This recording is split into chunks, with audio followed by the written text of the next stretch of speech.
Yo, what is going on, everyone? Welcome to a new MLB update video. Just before I get into this video, I want to know in the comments if you guys want to see some MLB The Show 21 content, because I'm thinking about getting the game when it comes out, and I can break up some of this update content, and I can get you guys some new content just to break things up and get some new content on the channel. Should be pretty interesting, so let me know in the comments if you want to see that. Getting into our stories for today, Nick Castellanos on the Cincinnati Reds was suspended 2 games and fined an undisclosed amount for the brawl that happened, I believe, yesterday.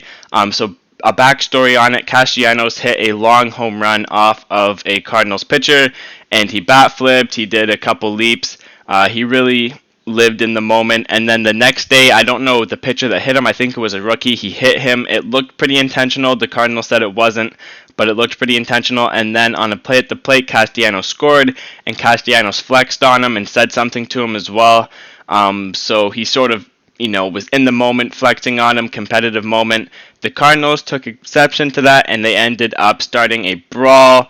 Both teams were fighting a little bit. Castellanos was more on the outside of it. He was being held back by a lot of people. It didn't look like he was too anxious to fight, but he was in the mix of it. Some bullpen guys, I think Jordan Hicks got into it with someone near the bullpen, so there was a couple of miniature scraps all over the field, but nothing really big happened. Castellanos did get suspended. He is appealing it, but if he does lose, then the Reds fans, you'll be without Castellanos for the next 2 games.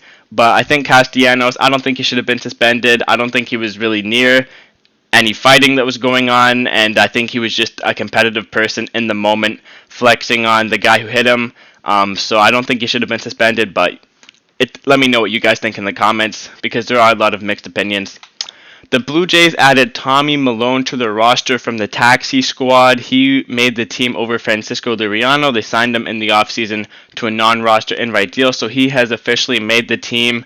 Joel Payamps has been optioned to the taxi squad. Milone is a veteran lefty who can give them some innings out of the bullpen and also start some games if there are some injuries, like Nate Pearson and Thomas Hatch, who are expected to come back soon. So Milone can probably start some games for the Blue Jays. If the title says that the Blue Jays added a starter or a reliever, this is the guy I'm talking about. He has been added to the team, officially signed, and he's probably going to relieve more than start, but he could give them some starts or some opening games, like if he opens the game for someone and then they go to Thornton or Zoik, he can do that. So may be a good move for the Blue Jays. You never know. He could get roughed up a lot because he is getting up there in age and he doesn't have a lot of velocity, so he really has to be on top of his command and hopefully his pitches move, or else he could get hit around a lot. So just something to look out for. Our next story, Shohei Ohtani. He did it all in his game against Chicago yesterday. He threw a ball starting. It was the fastest pitch by a starting pitcher, I believe, this season so far, at 101 miles per hour.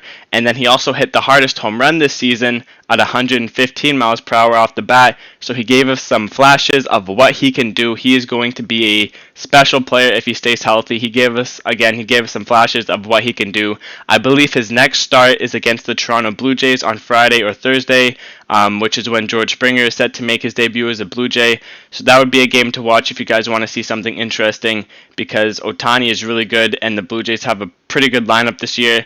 So it's going to be fun to watch. And Ohtani, he might be an MVP candidate if he's elite at both things. Even if he's above average at pitching and hitting, not too many people can do both as well as he does it, so he might even be in the MVP conversation. That's a little bit of a stretch, but you never know. And then our last story, Aoki Badu of the Detroit Tigers hit a home run on the first pitch he ever saw at the Major League level. He was actually a Rule 5 draft pick from the Minnesota Twins, so I know some Twins fans are upset that they let Badu go, because he has shown some flashes of some potential that he might unlock, and he could go to become a pretty good outfielder. He has some speed, he has lots of pop, so hopefully he can get his game together in Detroit, and he can become a key piece of that franchise, because Detroit's farm system is getting really good, and maybe he can be a key piece of that team moving forward. Just to recap, we have Aoki Badu hitting a home run on the first Major League pitch he ever sees. Shohei Ohtani did it all, pitching and hitting, even though he did get roughed around a little bit because of a throwing error from the catcher. I believe he got a no decision in this game, but he still pitched pretty well. He has a nasty splitter. If you haven't seen the splitter, you should look at it, because it is pretty nasty, and he did hit a pretty big home run. The Blue Jays added Tommy Milone from their taxi squad onto the team, so they officially signed him. And Nick Castellanos has been suspended for 2 games and fined an undisclosed amount. If you guys enjoyed this, be sure to like and subscribe for more news and content. Thank you guys for watching, and let me know in the comments if you want to see MLB The Show 21 content. See you guys in the next one.